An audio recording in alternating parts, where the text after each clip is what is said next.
le méga guide des pinceaux de la mort, partie 2.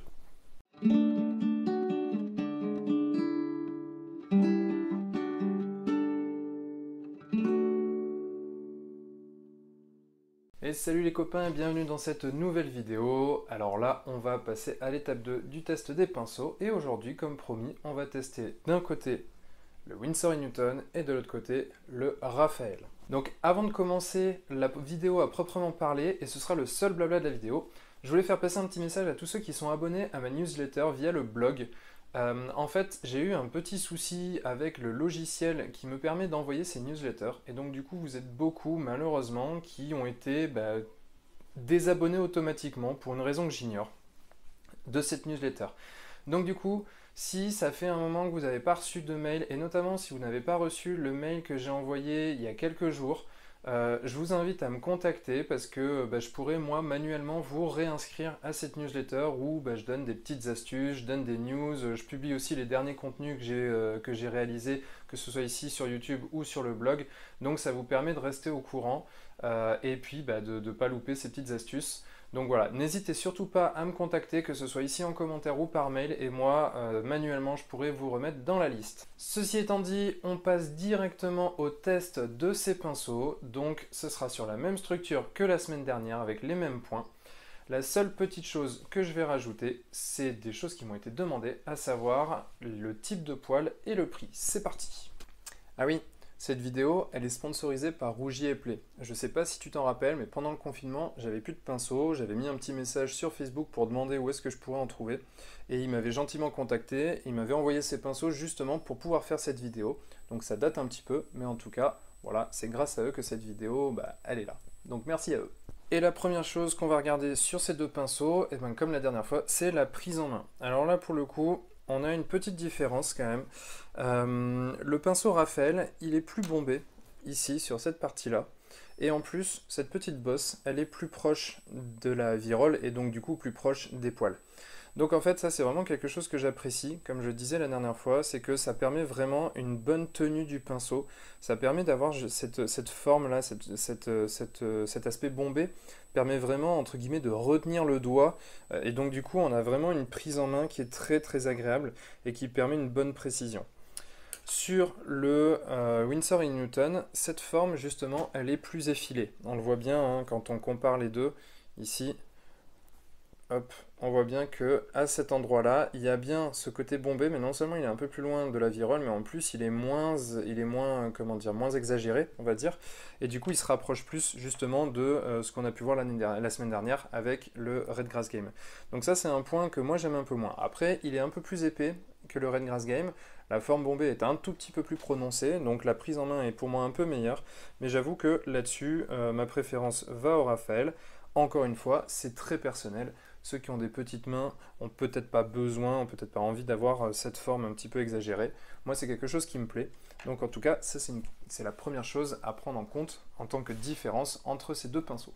Alors ensuite, en termes de longueur de poil, là, c'est donc ma préférence va au Winsor & Newton, puisque justement, il a des poils un petit peu plus courts. Et ces poils un petit peu plus courts, à mon sens, pour moi, dans ma pratique de la peinture, permettent d'avoir une précision qui est un petit peu meilleure que les poils qui sont un peu plus longs. Après, la différence, elle est assez légère. Donc là, je vais essayer de le montrer à la caméra. Hop, voilà. Donc là, on voit que le Winsor a des poils un petit peu plus courts. En fait, le Raphaël a des poils qui font 1,2 cm de long et le Winsor a des poils qui font 1 cm de long. Les poils, que ce soit dans un cas ou dans l'autre, sont des poils de Marthe. On le voit ici parce qu'ici c'est marqué Finesse Sable, je ne sais pas comment ça se prononce, mais en tout cas ça veut dire martre. Et ici on est sur du Kolinsky, donc de la martre également. Donc ce sont des poils naturels qui sont de bonne qualité. Les poils du Winsor & Newton sont un petit peu plus courts. Donc ça pour moi a un avantage en termes de précision, mais on va le voir, ça a un désavantage en termes de quantité dans le réservoir. Et ça c'est ce qu'on va voir après. Ensuite, le troisième point qu'on regarde, c'est la souplesse du poil. Alors là, ici, on est sur des pinceaux pour les deux qui sont plutôt dans la catégorie, on va dire, poils plutôt durs, plutôt rigides. Alors quand je dis ça, c'est toute proportion gardée. Évidemment, on n'a pas des baguettes, hein, on n'a pas des fils de fer au bout du pinceau.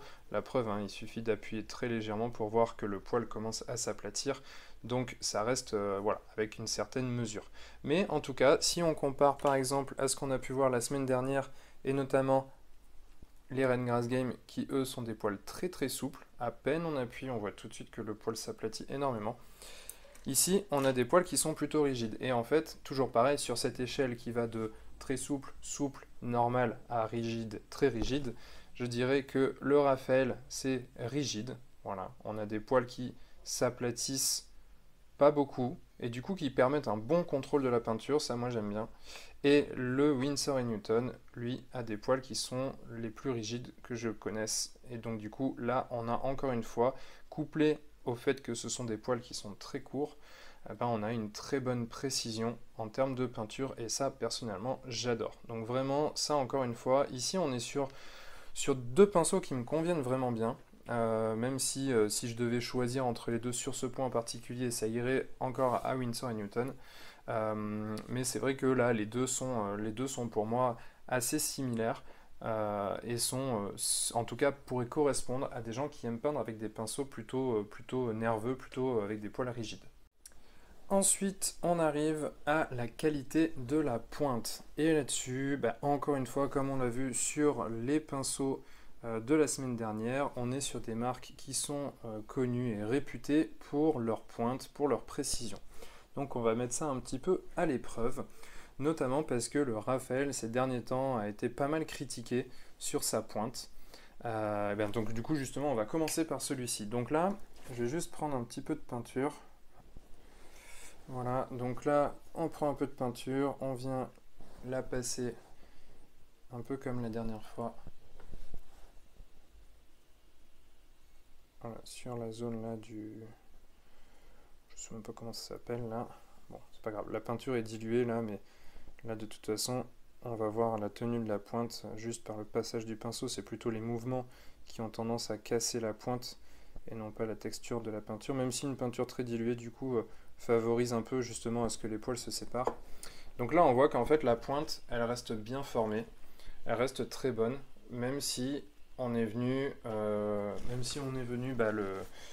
petit peu tartiner sur la figurine. On peut même continuer comme ça, voilà, en passant un peu dans des creux et tout. Sur le Raphaël, là, franchement, moi, pour tout dire, voilà, ça fait, là, on le voit encore, ça fait plusieurs mois que j'utilise ce pinceau et la pointe est toujours super bonne. Alors qu'en plus, pour pas le cacher, juste avant la vidéo, peut-être il y a quelques jours, là, 3-4 jours, j'ai eu un petit souci qui a fragilisé la pointe parce que j'ai eu un tout petit peu de glu qui est venu se mettre justement sur la pointe. Donc j'ai dû y aller un peu comme un bourrin pour l'enlever et récupérer le pinceau. Et malgré tout, la pointe tient bien.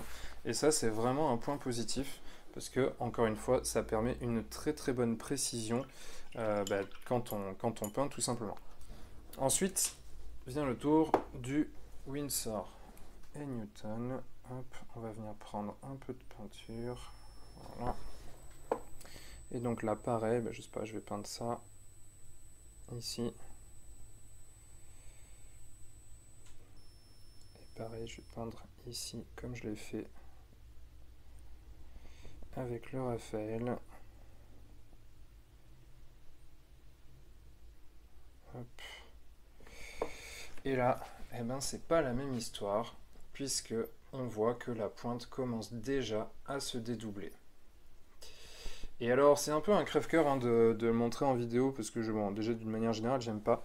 Mais là, c'est vrai que sur ce pinceau, en fait, ça s'est peut-être entendu avec le début de la vidéo, mais toutes les autres qualités qu'il avait, toutes les autres caractéristiques, pardon, étaient pour moi vraiment parfaites pour ce type de pinceau. J'adorais peindre les 2-3 premières fois que j'ai peint avec le Winsor & Newton, j'ai trouvé ça vraiment excellent. Et malheureusement, en fait, ce qui a fait un petit peu retomber la mayonnaise, là, c'est que dès la 3e session de peinture, j'ai commencé, voilà, typiquement exactement ça, j'ai commencé à avoir une pointe qui fourche et qui se dédouble. Donc du coup, ça malheureusement, en fait, c'est un peu fatal pour un pinceau. Moi, j'avoue que je ne sais pas comment on peut arriver à peindre avec ce genre de choses. parce qu'on est obligé de refaire la pointe toutes les 10 secondes et franchement c'est insupportable. Pour peu qu'on soit sur un moment un peu qui demande de la précision, tout ça, et ben pouf, ça fourche, bon bah c'est bon, c'est foiré, on doit tout refaire. Donc là pour le coup c'est un peu une déception. Alors je ne jette pas la pierre parce que peut-être que c'est simplement un défaut de ce pinceau en particulier.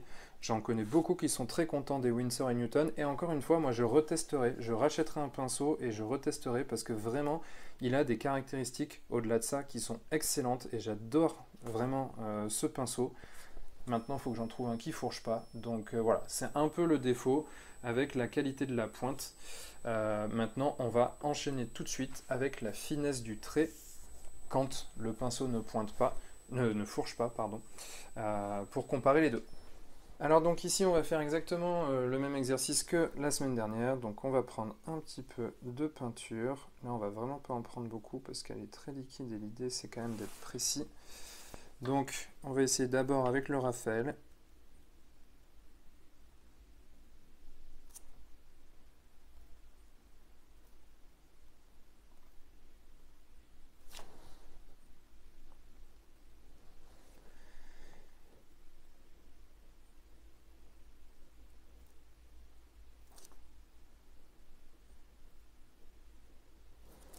Voilà, qui permet d'avoir un trait très fin, très précis, sans aucun souci. Et ensuite, on va faire le même exercice avec le Winsor & Newton. Hop. Je vais le faire juste à côté pour qu'on puisse bien comparer.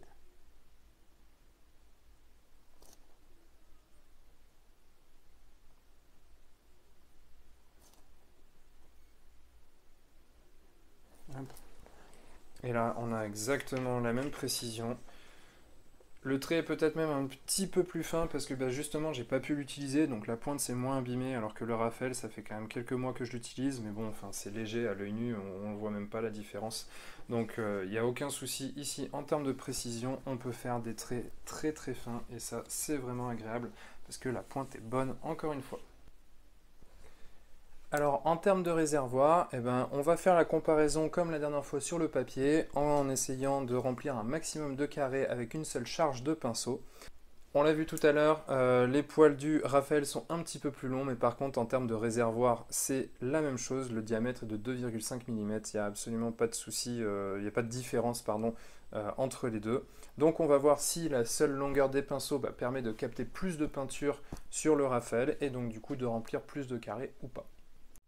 Donc c'est parti pour le test de remplissage des petits carrés. Hop, voilà, on prend une charge avec le Raphaël et on y va.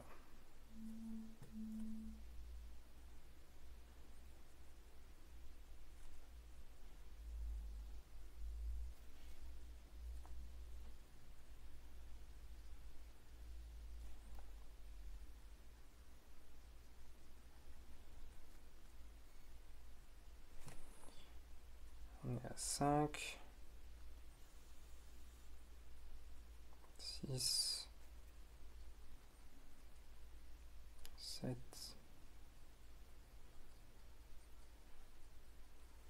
8, on commence à perdre en couvrance, 9, 10, 11, 12, ah, il a de la ressource, 13,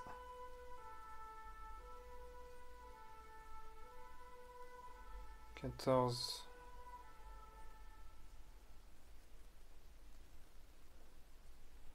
15, je crois qu'on va s'arrêter ici parce que là ça couvre vraiment plus. Donc on va s'arrêter à 16. Pour ce qui est du Winsor & Newton,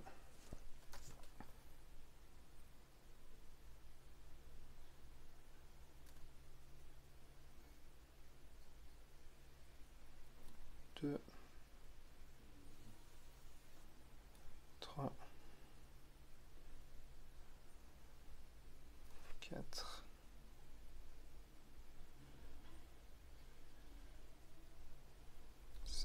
5 commence à peiner. 6.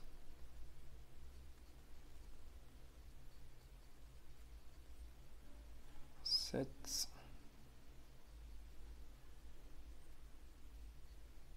8.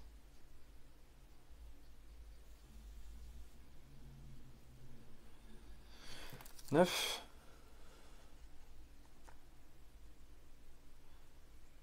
Ouais. 10. Et là, on n'y arrive plus vraiment.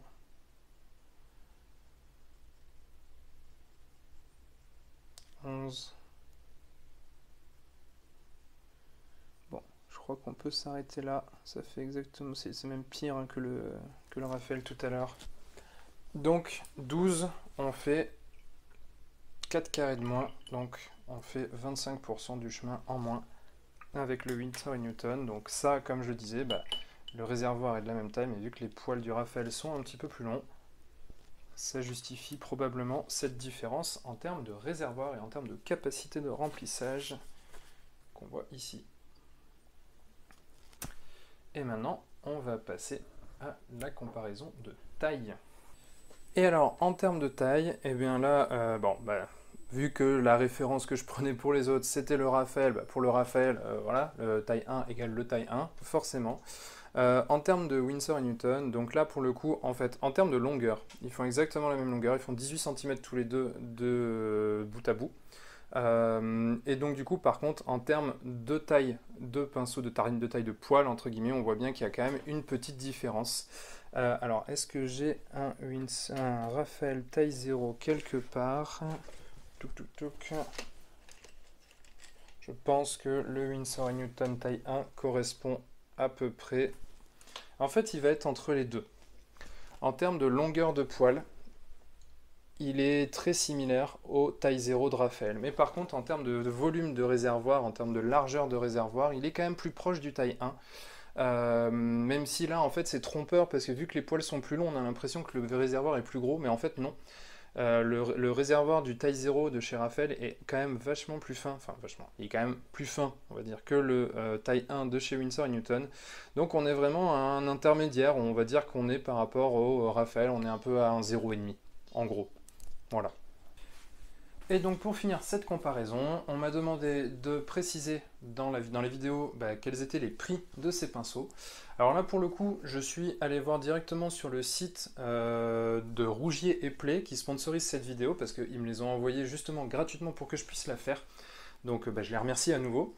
Et en l'occurrence, on est sur des prix qui sont vraiment similaires puisque le Raphaël est à, donc là aujourd'hui le 18 août 2020, est à 14,95 sur le site de Rougier et Play, tandis que le Winsor & Newton est, je crois, à 14,10 €, donc il n'y a vraiment pas grand chose, il n'y a même pas 1 € d'écart entre les deux. Donc là vraiment ça va plus se jouer sur votre ressenti, sur les attentes par rapport au pinceau plutôt que sur le prix.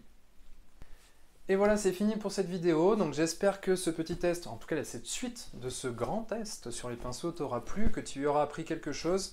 Vraiment en conclusion, si je pouvais dire quelque chose, c'est que ces deux marques de pinceaux sont quand même vraiment des marques qui sont de très bonne qualité. J'apprécie beaucoup travailler avec les deux. C'est vrai que là, il y a le souci qui n'est pas négligeable sur le Winsor & Newton, mais du coup, étant donné les autres caractéristiques, comme je disais, j'irai de toute façon réessayer pour voir si c'est un défaut sur un pinceau ou si c'est quelque chose qui est plus généralisé. En tout cas, les deux pinceaux me semblent vraiment être de très bons outils, donc n'hésite pas si tu as l'occasion de les tester. Donc, je remercie encore une dernière fois Rougier et Play de m'avoir envoyé ces pinceaux pour pouvoir faire ce test. Il me reste plus qu'à te dire, comme d'habitude, de t'abonner à la chaîne si ça te plaît, de partager la vidéo si tu y as appris quelque chose et que tu penses qu'elle peut être utile à quelqu'un, notamment quelqu'un qui débute en peinture et qui doit s'acheter ses pinceaux. N'hésite surtout pas à activer la petite cloche, à te rendre sur le blog, j'y ai toujours mon téléchargement gratuit, le petit guide du débutant en peinture sur figurine. Donc, n'hésite surtout pas à y aller. Et puis, il me reste plus, comme d'habitude, qu'à te souhaiter une très bonne fin de journée et n'oublie pas de mettre des couleurs dans ta vie. Ciao!